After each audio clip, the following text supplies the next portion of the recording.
अंकलाश खत्म हो रहा है, लेकिन अब वार पलटवार का सिलसिला और तेज होगा क्योंकि रैलीज होगी और ऐसे में सियासी सरगर्मी और ज्यादा बढ़ने वाली है। आपको दिखाते हैं इसी से जुड़ी हुई एक रिपोर्ट।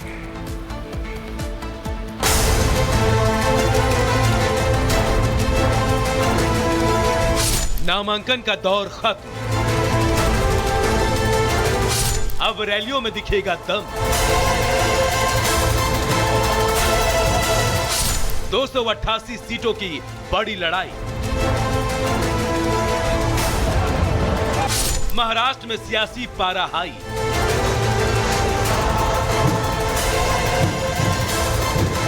महाराष्ट्र चुनाव का पहला पड़ाव लगभग खत्म हो गया है। उम्मीदवारों के नामांकन का आज आखिरी दिन है और अब सारा ध्यान रैलियों और रोड शो पर होगा।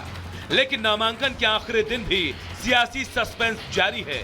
टिकटों के कटने से कोई नाराज है तो कोई खुश। जो खुश है वो आगे की तैयारी में जुटे हैं और जो नाराज है वो बागी बनने की ओर कदम बढ़ा चुके हैं। बागियों में एक है बीजेपी के पूर्व सांसद गोपाल शेट्टी, जो बोरीवली से टिकट मिलने की उम्मीद लगाए बैठे थे, लेकिन टिकट संजय उपाध्याय को मिल गया। बोरीवली के लोकल कार्यकर्ताओं में से किसी को टिकट मिलना चाहिए, ये मुद्दा है और ये बार बार हो रहा है। इसलिए बोरीवली के बहुत सारे नगरजनों ने मुझे ये कहा कि गोपाल भाई, हमने 35 साल आपको साथ दिया, आपने इस बार हमारा साथ देना चाहिए। लोगों ने अभी मुझे ये कहा कि आप ये लड़ाई नहीं लड़ोगे तो आने वाले 50 साल कोई नहीं लड़ेगा, तो मैं उसके लिए तैयार हो गया।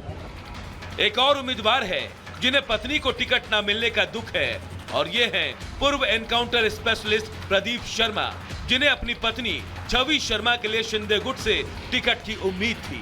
लेकिन उनकी उम्मीद तब टूट गई जब शिंदे गुट ने अपने उम्मीदवारों की लिस्ट जारी की और अब उन्होंने ऐलान कर दिया है कि उनकी पत्नी निर्दलीय ही चुनाव मैदान में उतरने का फैसला कर चुकी हैं।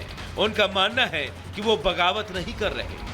हम 25,000 अंधेरी की जनता के साथ नामांकन पत्र भरने जा रहे हैं। बगावत नहीं है, यहाँ की जनता है, उनका विचार है कि हम चुनाव लड़ें। 10 साल से हम लोग समाज कारण कर रहे हैं। यहाँ से अगर हम लोग इलेक्ट होते हैं, होंगे ही ऑफ कोर्स, तो हमको एक बड़ा प्लेटफॉर्म मिलेगा जिसके तहत जनता की ज्यादा सेवा होगी। नाराजगी सिर्फ टिकट को लेकर नहीं है बल्कि सीटों को लेकर भी है। कहीं पार्टी में लोग नाराज हैं तो कहीं राज्य में सहयोगी खफा हैं। धारावी की सीट के बारे में माननीय मुख्यमंत्री एकनाथ शिंदे साहब ने मुझे बताया था कि धारावी की सीट आरपीआई को छोड़ देगी, लेकिन अभी तक कोई निश्चित फैसला हमें नजर नहीं आ रहा है। रात को मैं मुख्यमंत्री साहब से बात करूंगा और कल का एक ही दिन बाकी है। तो रिपब्लिकन पार्टी को 2 सीट तो मिलनी चाहिए। रिपब्लिकन पार्टी छोटी पार्टी है, लेकिन रिपब्लिकन पार्टी के साथ वर्कर की संख्या बहुत बड़ी है और हम ईमानदारी से महायुति के साथ है, तो रिपब्लिकन पार्टी को इतना निगलेक्ट करना ठीक नहीं है। उधर अजीत पवार महाराष्ट्र चुनाव से पहले अचानक भावुक हो गए। एक कार्यक्रम में भाषण के दौरान उन्होंने पहले तो पार्टी में बगावत करने के लिए अपनी गलती मानी। इसके बाद वो अपने चाचा शरद पवार पर हमला बोलने लगे। महाराष्ट्र की 288 सीटों की जंग दिन पर दिन और पेचीदा होता जा रहा है। टिकट बंटवारे का समय खत्म हो गया और अब तो नामांकन भी खत्म हो रहा है। मुसीबत इस बात की है कि जिन्हें टिकट नहीं मिला वो अब बागी बनकर अपनी ही पार्टी का खेल खराब करने की तैयारी में है। Bureau report, Republic Bharat. तो बारामती में पवार वर्सेस पवार है, यानी कि एनसीपी गुट की बात करें एक तरफ है अजित गुट और दूसरी तरफ की बात करें तो एनसीपी के शरद पवार गुट योगेंद्र यादव चुनाव लड़ रहे, दोनों एक साथ। आपको बता दें कि बारामती में चाचा भतीजे की लड़ाई है। तस्वीर दोनों की आपको दिखाई रहे हैं और चाचा अजीत के सामने भतीजा योगेंद्र है। शरद पवार सपोर्ट भी कर रहे हैं और देखिए अजित पवार इस सीट पर मौजूदा विधायक भी है। प्रदेश की अगर बात करें तो डिप्टी सीएम भी है। 3 बार अजित पवार इस सीट से जीत चुके हैं, लेकिन सामने इस बार भतीजा है। राज्य के मौजूदा डिप्टी सीएम भी, मैं आपको पहले भी बता चुकी हूँ, योगेंद्र यादव को शरद पवार का सपोर्ट भी है। तो यहाँ पर देखिए लड़ाई काफी ज्यादा अगर बात करें तो योगेंद्र पवार की हम आपको जानकारी दे रहे हैं। लोकसभा चुनाव में अजीत को लगा था झटका जब इनको उतारा था और बहन सुप्रिया सुले ने भी भाभी सुनेत्रा पवार को हराया था। तो एक बार फिर से इसी तरह की तैयारी में यहाँ पर शरद पवार नजर आ रहे हैं, क्योंकि आपको बता दें योगेंद्र पवार फिलहाल अभी चुनावी रण में है। अजित पवार की पत्नी है सुनेत्रा पवार। तो ये आपको बता रहे हैं कि अजित पवार का राजनीतिक करियर इस वक्त दांव पर है, क्योंकि कई बार वो विधायक रह चुके हैं और बारामती एनसीपी एनसीपी का गढ़ भी रहा है और इस बार शरद पवार ऑलरेडी भतीजे को सपोर्ट भी कर रहे हैं। 1999 से एनसीपी लगातार यहां पर जीत रही है। अब देखना होगा कि लोग किसको चुनते हैं, लेकिन यहां पर कांटे की लड़ाई फिलहाल देखने को मिल रही है। खबरों में आगे बढ़ते हैं, अगली खबर आपको मीनाक्षी बताएंगे। और बात करेंगे जम्मू के अखनूर में जिस तरीके से सेना के एम्बुलेंस को निशाना बनाया गया, हमला किया गया।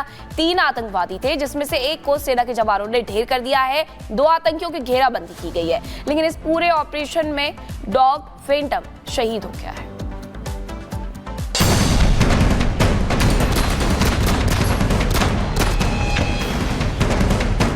अखनूर में सेना का ऑपरेशन,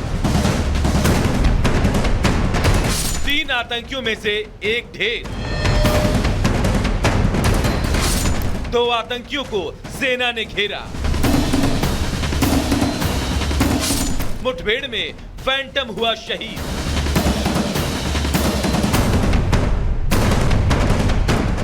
जम्मू कश्मीर में फिर से शुरू हुए आतंकी हमले रुकने का नाम नहीं ले रहे।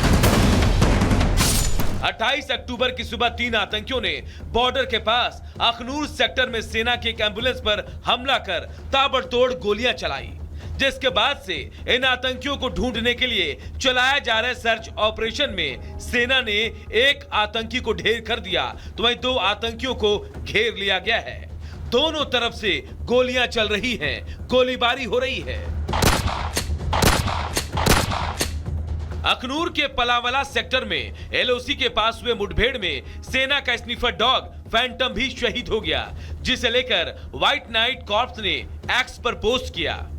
जब हमारे सैनिक फंसे हुए आतंकवादियों के करीब पहुंच रहे थे तो फैंटम ने दुश्मन की गोलीबारी का सामना किया, जिससे उसे घातक चोटें आई। उनके साहस, निष्ठा और समर्पण को कभी नहीं भुलाया जा सकेगा। हालांकि इस हमले के बाद सेना ने सर्च ऑपरेशन में हेलीकॉप्टर के जरिए जहां आतंकियों की तलाश शुरू की, तो वहीं एनएसजी के साथ एक दशक में पहली बार बीएमपी टैंक्स को भी इस ऑपरेशन का हिस्सा बनाया गया। अखनूर के हर आतंकी ठिकाने को नेस्तनाबूद करने के लिए इन टैंकों को लगाया गया है। अखनूर एनकाउंटर में सुरक्षा बलों द्वारा एक आतंकी को मार गिराया गया है, वहीं 2 आतंकी अभी भी एक्टिव हैं। लगातार विजुअल्स हम आपको दिखा रहे हैं भारतीय सेना की तरफ से। एक तरफ जहां इस ऑपरेशन में एनएसजी को लगाया गया है, इसके साथ आप देखिए कि जो आर्टिलरी टैंक्स हैं उनका भी इस्तेमाल जो है वो ऑपरेशंस में किया जा रहा है। ये तस्वीरें हम आपको रिपब्लिक मीडिया नेटवर्क पर दिखा रहे हैं, किस तरह से पानी जो है उसे पार कर कर, क्योंकि यहाँ पर कई वाटर बॉडीज हैं, पानी के स्रोत हैं, और उसे क्रॉस करके ये जो टैंक्स हैं ये अब ऑपरेशन साइट की तरफ जा रहे हैं। लगातार एक्सक्लूसिव विजुअल्स आप रिपब्लिक मीडिया नेटवर्क पर देख रहे हैं कि किस तरह से ये ऑपरेशंस लगातार जारी है, और अब आर्टिलरी जो है उसका इस्तेमाल किया जाएगा आतंकियों के उस गढ़ को उड़ाने के लिए जहां पर आतंकी छिपे बैठे हैं। 4 टैंक्स आप इन तस्वीरों पर देख सकते हैं। जम्मू कश्मीर में चुनाव के बाद बढ़े आतंकी हमले बता रहे हैं कि लोकतंत्र की जीत के बाद आतंकी कितने बौखला गए हैं, और यही वजह है कि वो अब आम लोगों को भी निशाना बना रहे हैं। लेकिन वो भूल गए कि ये नया भारत है, और नए भारत में जम्मू कश्मीर भी बदल चुका है। और अब भी आतंकी नहीं चेते तो आज नहीं तो कल सेना उन्हें जहन्नुम पहुंचा देगी। Bureau report, Republic Bharat. और अगर सिर्फ इस महीने की बात की जाए तो अभी तक 5 अटैक किए गए हैं आतंकियों के द्वारा, और उनकी बौखलाहट कब कब देखने को मिली है वो समझिए। 16 अक्टूबर की तारीख, जगह शोपिया, जहां पर प्रवासी युवक की गोली मार करके हत्या कर दी जाती है। एक ही मकसद है, डर फैलाना। 20 अक्टूबर को गांदरबल में एक डॉक्टर, 5 प्रवासी मजदूर समेत 7 लोगों की हत्या कर दी जाती है। ऐसे कई लोग थे जो जम्मू कश्मीर के ही निवासी थे और उन्हें भी घायल किया गया था।